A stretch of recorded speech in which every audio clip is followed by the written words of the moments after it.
Welcome to Bruce Hurwitz Presents Meet the Experts. I'm your host, Bruce Hurwitz of Hurwitz Strategic Staffing. You can find us on the web at hsstaffing.com. I hope you'll consider us for all your staffing, career counseling, and professional writing needs. I am delighted to be joined today by Andy Sem-a-chuk. We're going to be discussing the young professional. Meet the Experts is sponsored by P&K CPAs. P&K is a full-service accounting firm. They provide accounting and consulting services to businesses ranging from startups to small and mid-cap companies to nonprofits, as well as high-net-worth individuals. Contact them today for a free consultation at info@pk-cpas.com or call them at 973-882-8810. They will be happy to be of service. Andy, welcome to the program. I'm delighted to be here, Bruce, and thank you for having me on. It is my pleasure, and I'm a bit confused because I see a number. Oh, wait a minute. You do have a Canadian flag behind you. Yeah, I do, yeah. You do. It's the NAFTA group. There's the American, Canadian, and Mexican flags. All righty. I like having an international show. I forget when it is, but later this week or next week, I'm having a gentleman on from New Zealand. Oh, great, great. They are 12 hours ahead, so 1 a.m. his time, so I'll have to be especially nice to him. Oh boy.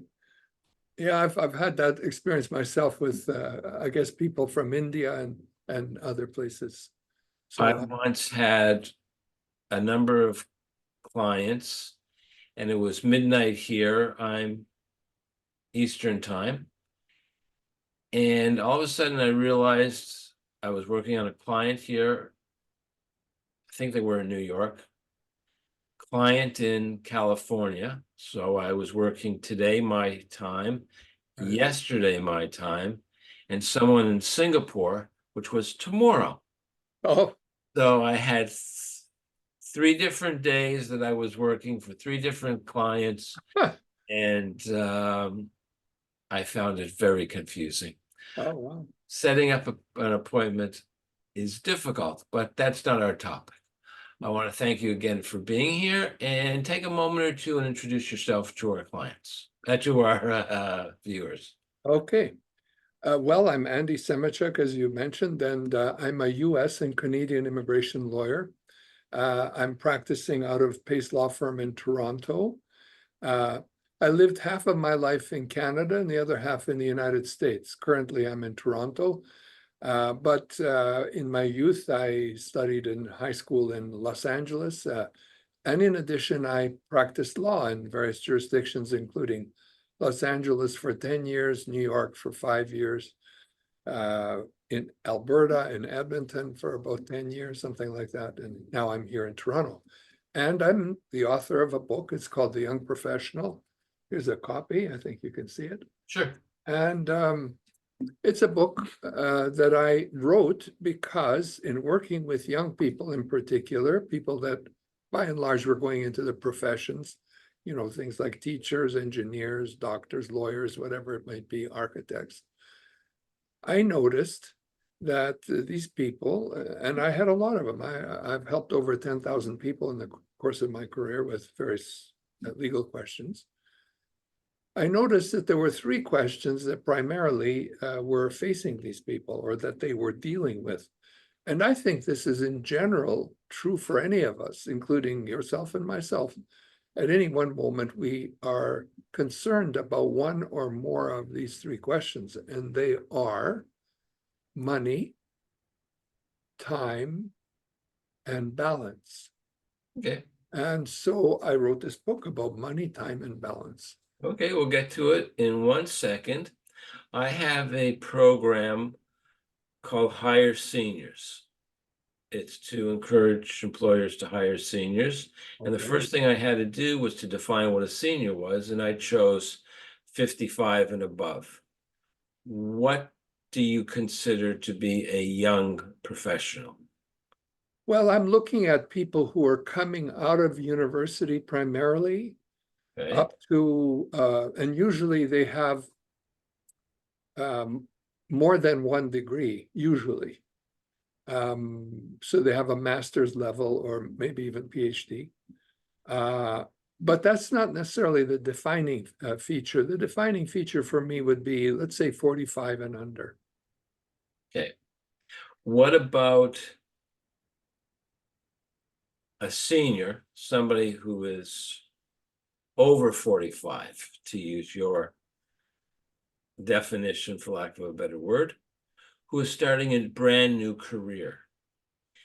Do they not have the same three concerns, or are they not considered young because they've gained so much during their employment that they're a different being? Oh, Bruce, these three concerns are for everybody. And I've helped many older people, along the lines of who you're talking about. And I can address the topics we're going to talk about are common for everybody. I addressed this book for young people because they were the primary audience that was coming through my office. But the topic we're talking about here is broad and especially valuable for people who are re-entering the marketplace. For example, either retired and going into a new field, or for example, women who've had children and are returning to work in the marketplace, or people who have moved from one country to another country, such as from, say, Canada to the United States. The theme we're talking about here covers all these kind of people. So let's go back to the young. I believe the first point was money. Okay. So talk to us about money. Okay. So unless you're, lucky and you win the lottery, or maybe your great-grandfather was, I don't know, very rich and left you a fortune, Heinz fortune or something. Most of us are ordinary people that have to, make a life for ourselves, going through school, education, and so on. And so the question is, how do these people make money? Like, how do you address the issue of money? And the answer in my book is, you have to look into yourself and figure out what is your unique ability. And the way I like to describe it is, what is your unique and God-given ability, if you believe in God or the universe or whatever it is, that makes you special in this world? And we're all special in some way or another. You grew up in a different place than I did, Bruce. Your background was different than I. You studied somewhere else different than I. Your folks came from a different place. My folks came from Ukraine, for example, and they're living through the war. The relatives over there are living through a war right now. Your people maybe were Americans, and maybe third or fourth generation when they came, or if we explored that. But the thing about us is that we have, I believe, each one of us has a unique ability. And the key to a successful life is to put our unique ability into the service of others. And there's two parts of that. The first part is, what is your unique ability? How do you find it? And the second is, how do you put it into the service of others? How you find it is introspection, in large measure. That is to say, well, what are you good at? What are you better than average at? And a simple way of describing that would be to categorize it. Make a list of every ability that you have, every skill that you have. And if you did that, if I asked you to do that, and you sat down and started making a list, I believe within an hour or two, you would have a pretty comprehensive list of, abilities, from making peanut butter and jelly sandwiches to brain surgery or whatever it is. And then if you asked, well, if we categorize these abilities in one of four categories, incompetent, competent, very good, and unique ability. And if we went down that list and categorized each one, most, I think you'll agree, most would probably fall in the center. It'd be kind of a bell curve scenario. And there would be a few that would end up on the edges. In my case, for example, income taxes, if you did an analysis of me, you would soon find that I am incompetent when it comes to income taxes. I know it, my accountant knows it, the IRS knows it, and probably the world would know it if they only saw what I do in terms of income taxes. You know, other things, riding a bike or, making a sandwich, I'm pretty good at. And in some fields, I'm a little better. And so maybe even really good, like maybe I can play football well. But there's a unique ability that I have that's, I think, different than most people. I've come to the view that I'm pretty good at communication skills, and that is close to my unique ability, both verbal and written. Now, I can get into this in much more detail if you want, but basically, that is the essence of unique ability. And then the question is, it's not what you want, but it's what the world wants from you. So I'm not going to ask you when you were talking about your lack of competence in taxes, why you didn't mention Revenue Canada. We'll put that to the side. That's between you and Ottawa. But what you're saying, I like, because when I'm dealing with a career counseling client, or I'm writing a resume for someone, or their LinkedIn profile, I always focus on accomplishments, and I tell them to market themselves. You need a unique selling proposition. You have to identify that. And that's basically what you're talking about. yes, it is. You have to market yourself. This is not a statement, it's a question. Someone has to market themselves the way, the example I use, a box of cereal. What makes you different? What makes you special? Right. Now, there are some people who are offended by that because they don't want to be compared to a box of cereal. Okay. And then I say, don't be offended. Think of the idea, the concept. Right.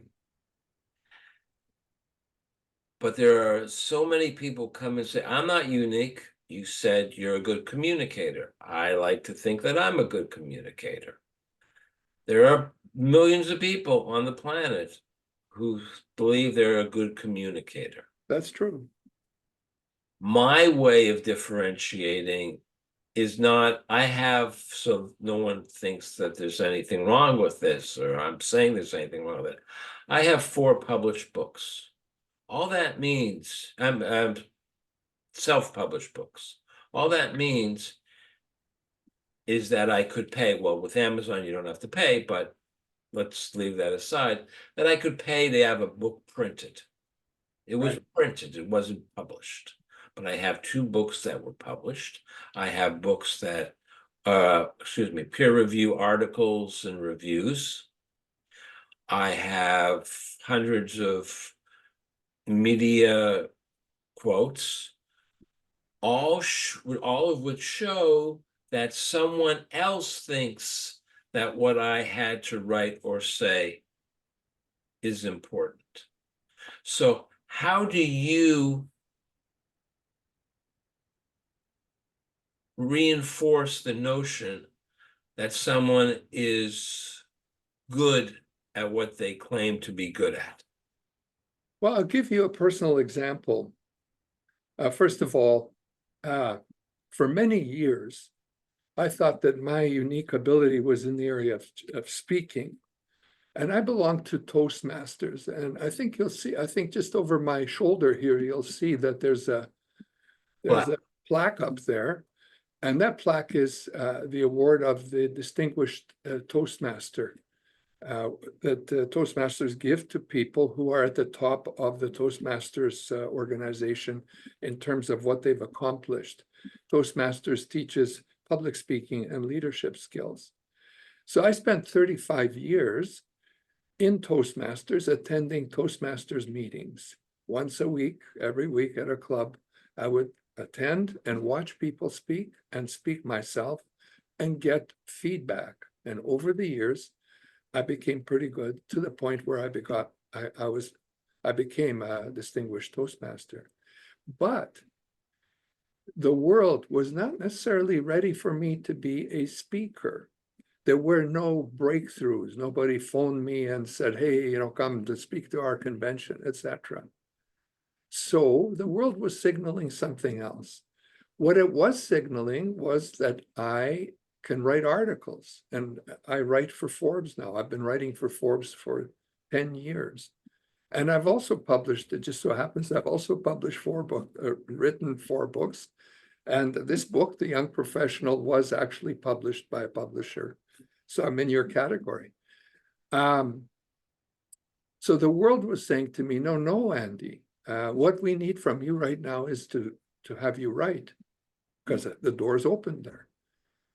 But if my English teacher from UBC, first year 101 English, learned that I'm a Forbes, correspondent, contributor, that I've published 4 books, he'd probably turn over in his grave. I was pathetic back then. Like I barely made it through English the first year in university. And he took pity on me, gave me a 50% just to pass me, to get me out of his class. And he knew that if I didn't get a pass, I wouldn't go any further in university.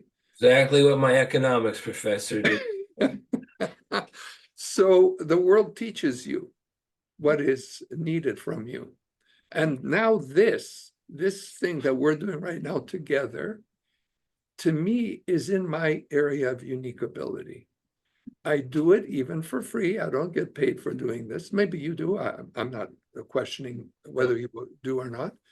But for me, I do this because I feel this is part of my calling. I feel this is something that I'm good at, and I need to continue. Well, So that's an example. I want to make sure we get to all 3. So we've done money. We've done. Right. Second, I believe, was time. Right. Okay, time is all about priorities. You either have priorities or you don't. And the way I like to put it is there's this rule, 80-20 rule. Most people have heard about it. But I don't believe everybody has delved into it as much as they should, and how significant it is or can be in your life. So the 80-20 rule is basically, sometimes it's called Pareto's rule, because an Italian economist named Pareto studied the Italian population many years ago and came to the conclusion that 20% of the population owns 80% of the wealth. Or another one was 20% of the population makes 80% of the income. And that rule, by and large, applies anywhere. 20% of people in a club do 80% of the work. 20% of the people in my organization here at Pace Law Firm make 80% of the revenue that Pace Law Firm gets. And now, that's a very valuable thing to know, but what's even more valuable is something that a guy named Jim Rohn used to teach. He was a great speaker, an American speaker. He's passed on. But he translated it for me in a way that was a breakthrough. And he said, in anything you're doing, usually there are about 4 or 5, maybe 6 things that are critical that will make 80% of the difference in what you're trying to do. So work on those and spend most of your time on those. Devote 80% of your time to those 4, 5, or 6 things, and 20% to the rest. That to me was a breakthrough idea. And in the area of time, you have to look at what you're doing and who you're spending your time with and where you're spending your money. And if you just explore that, soon you realize that you're spending a lot of time on things that are minors. You have to distinguish between the majors and the minors. And the key is to focus your time on the majors. Now, you have to decide what are the majors in your life. I can't tell you, Bruce, what are your majors. You have to decide that. Those are values, and values are subjective.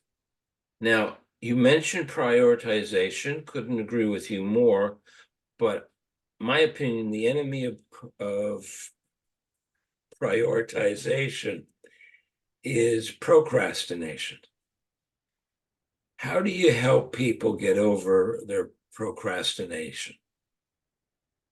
Well, I think procrastination has to do with self-image.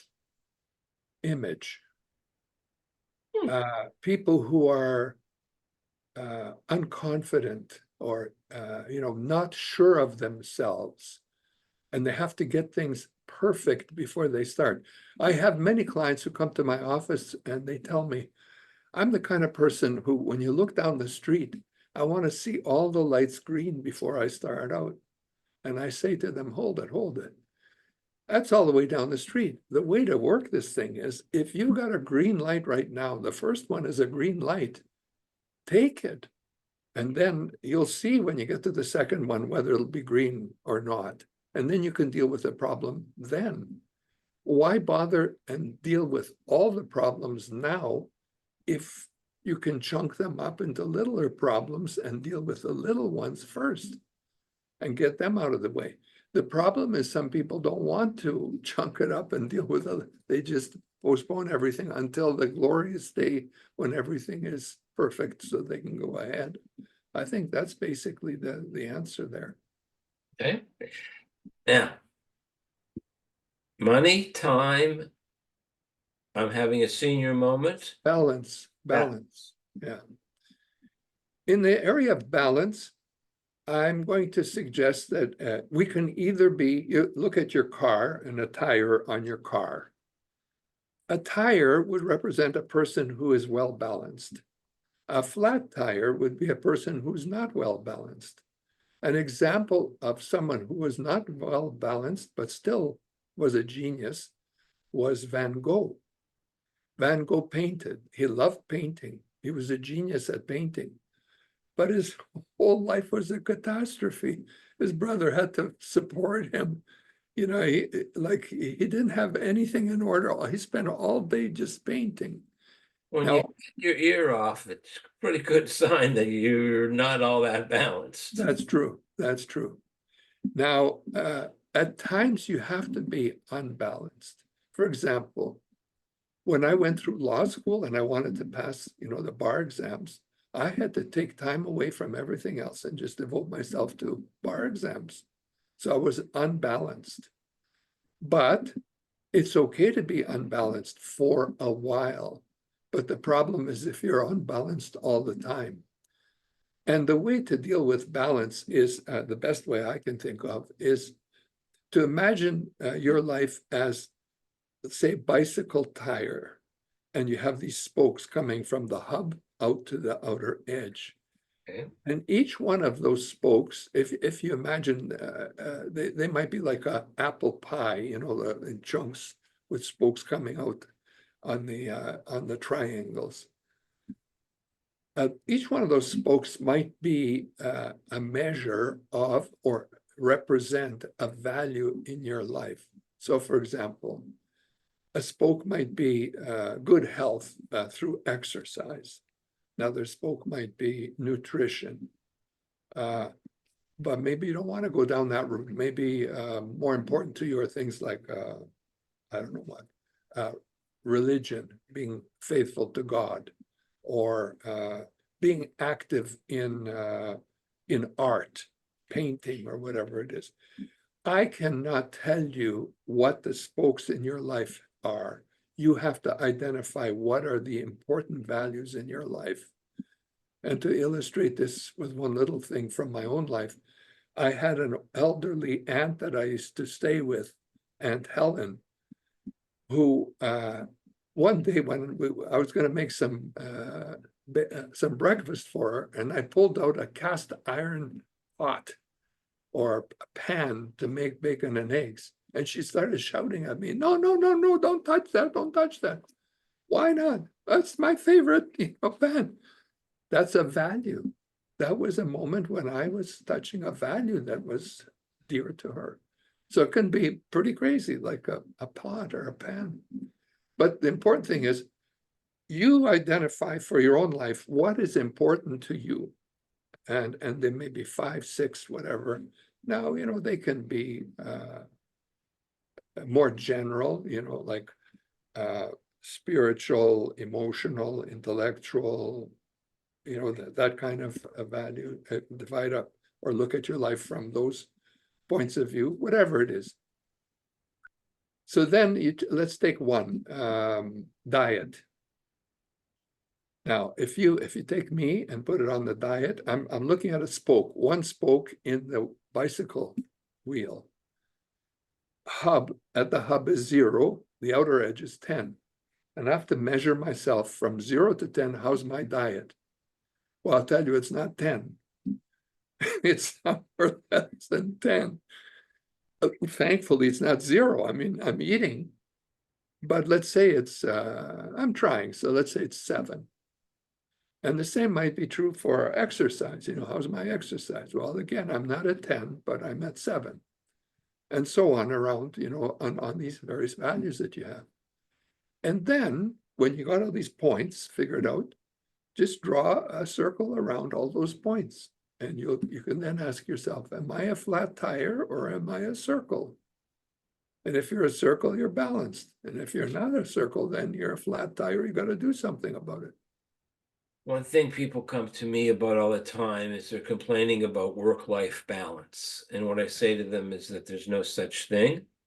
There's haves and there have not. And there are musts and wants. Yes. And there are things in work that you must do. And there are things in your personal life that you must do. When those two are in conflict, then you have to prioritize. And your employer can usually help with that. Yeah. If it's a want, if it's a want to and not a must, then you can put it off. Yeah. Yeah, that's good advice. So in that way, this goes back to your second point about prioritization. Right. So it's all connection. Really, your 3 points: money, time, and balance. No more senior moment. Money, time, and balance are really all part. Oh, yeah. Yeah, they are. Now, there can be things in your life that will change everything. I'll give you an example. Okay, I'm Ukrainian in background. Everybody comes from somewhere. Okay. My folks came, not me. I was born in Canada, but background, I'm Ukrainian. All of a sudden, a war breaks out in Ukraine, and lo and behold, everything goes upside down. And I have people in my office who are working for me who came from Ukraine 2 years ago. Mhm. Why? There's a young woman here who works for me. She speaks 3 languages perfectly, just a really smart kid, just kind of came out of high school. She's here in Toronto, working in Toronto in English at a law firm. 2 years ago, she was in high school somewhere in Ukraine, in Western Ukraine, and she had no idea whatsoever that her life would go this way instead of growing up in Ukraine, going to university, finding a job, getting married, et cetera, et cetera. Life sometimes throws curveballs at you, and you have to adapt. There's nothing you can do except adapt. Getting back to time is a finite resource, and no one can change it. And right now, we're just about out of time, so I want to put your contact information up for people to see. And my final question for you is there anything that I didn't ask you which you wish I had asked? And if I had asked, what would you have said? Well, one of the things that I like in terms of philosophy that seems to me from all the books you've been reading, you probably fit into this category, is interest in life philosophy, is the advice that Zig Ziglar, who was a famous speaker in the US, used to give about getting anything you want in life, so long as you help enough other people get what they want.